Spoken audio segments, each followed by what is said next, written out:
பிடியதன் உருவுமை கொலமிகு கரியது வடிகொடு தனதடி வழிபடும் அவரிடர் கடிகணபதிவர் அருளினன் மிகு கொடை வடிவினர் பயில்வழி வளமுறை இறையே. அனைவருக்கும் எனது அன்பார்ந்த வணக்கங்கள். நான் உங்கள் ராஜா மணிகண்டன். இறைவன் நமக்கு என்னதான் அதிகமான கஷ்டங்களை கொடுத்தாலும் நம்முடைய எண்ணங்களை நிறைவேற்றிக் கொள்ள, நம்மளுடைய கஷ்டங்களையும் துன்பங்களையும் போக்கிக் கொள்ள சில சூட்சமமான சூழ்நிலைகளை நமக்கு வகுத்து கொடுத்துள்ளார்.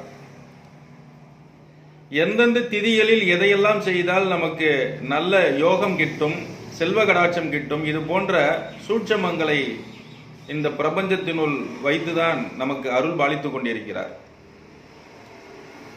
அதில் ஒன்றுதான் இந்த சோடசக்கலை. இந்த சோடசக்கலை எப்பொழுது எப்படி செய்ய வேண்டும் என்பதைத்தான் நான் இப்பொழுது இந்த காணொலியை நான் சொல்ல இருக்கிறேன். பெரும்பாலான மக்களுக்கு இதை பற்றி தெரிந்திருக்க வாய்ப்புகள் உள்ளது.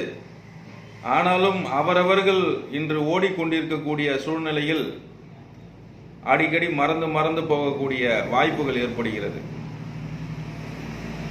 நம்ம இது பண்ணோமே, இந்த ஒரு நம்ம நினைச்சது நடந்தது, அதை விட்டுட்டோமே அப்படின்ட்டு நினைக்கக்கூடியவர்கள் கூட உண்டு. ஒரு பலனை அனுபவித்த பிறகு அந்த பலனை நம்ம எப்படி அனுபவிச்சோம், எது செஞ்சதுனால நம்ம அனுபவிச்சோம் அப்படின்னவுடனே அந்த பலன் வந்தவுடனே அந்த விஷயத்தையும் மறந்துடுவாங்க. அது கண்டினியூவா செய்யறதுக்கே விட்டுடுவாங்க.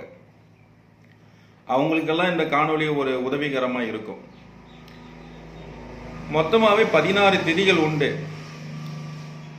பிரதமையிலிருந்து பௌர்ணமி வரைக்கும் 15 திதி, அதே போல பிரதமையிலிருந்து அமாவாசை வரைக்கும் 15 திதி.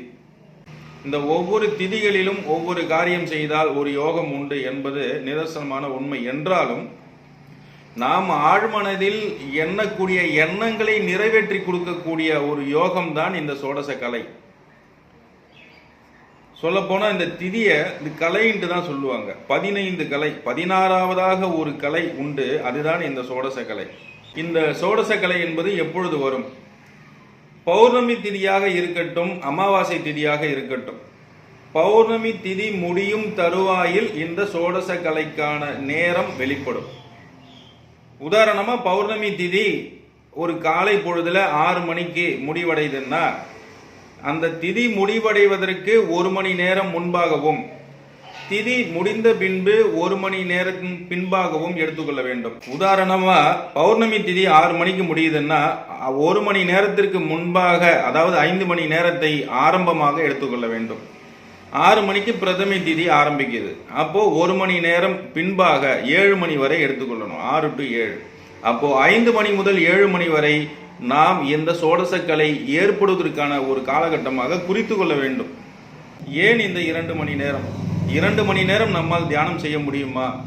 முயற்சி பண்ணி நம்ம செஞ்சுதான் ஆகணும், வேற வழி கிடையாது.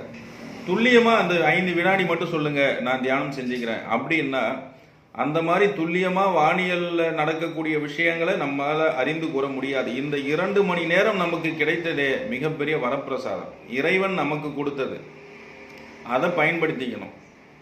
எனக்கு நேரம் இல்லை, என்னால் செய்ய முடியாது அப்படின்னா உங்களுக்கான அதிர்ஷ்ட வாய்ப்புகள் அவ்வளவுதான்.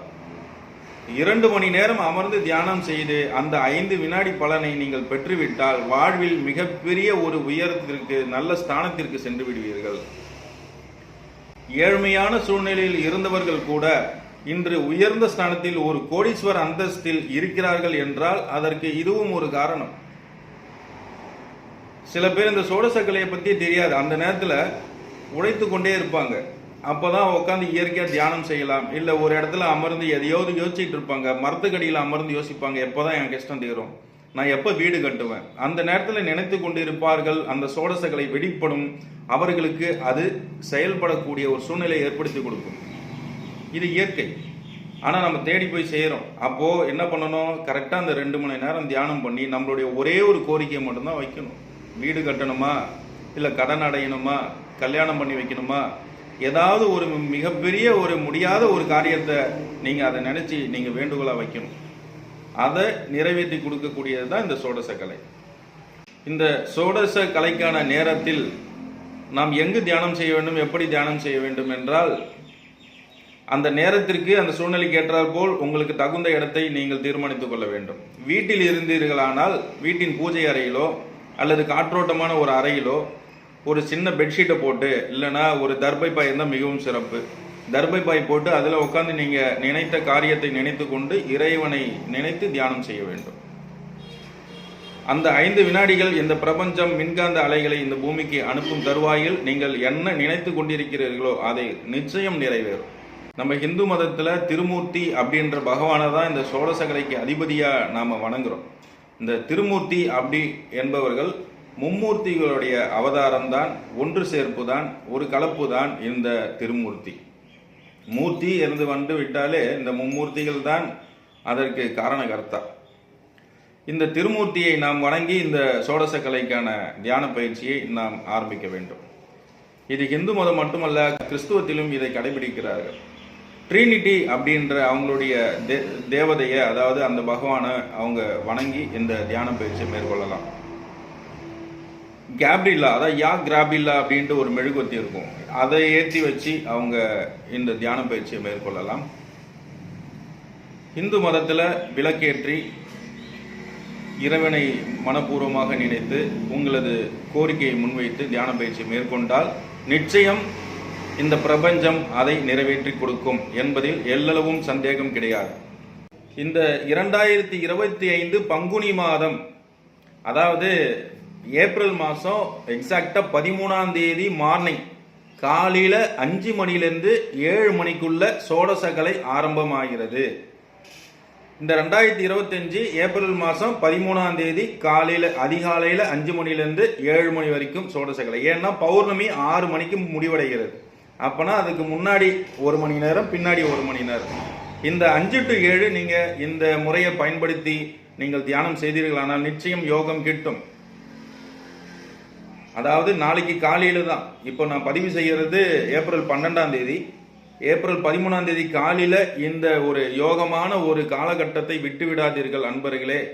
ஏன்னா இது பங்குனி மாதம் பௌர்ணமி, மிகவும் உயர்ந்த பௌர்ணமி. இதை விட்டுவிடாமல் இந்த சோடசகலையை பயன்படுத்துங்கள். திருமூர்த்தி பகவானை வணங்கி அல்லது உங்களது இஷ்ட தெய்வத்தை வணங்கி இந்த பிரபஞ்சம் கொடுத்த யோகத்தை பெற்றுக்கொள்ளுங்கள் என்று சொல்லி உங்களிடமிருந்து விடைபெறுகிறேன். உங்கள் ராஜாமணி என்ற. நன்றி, வணக்கம்.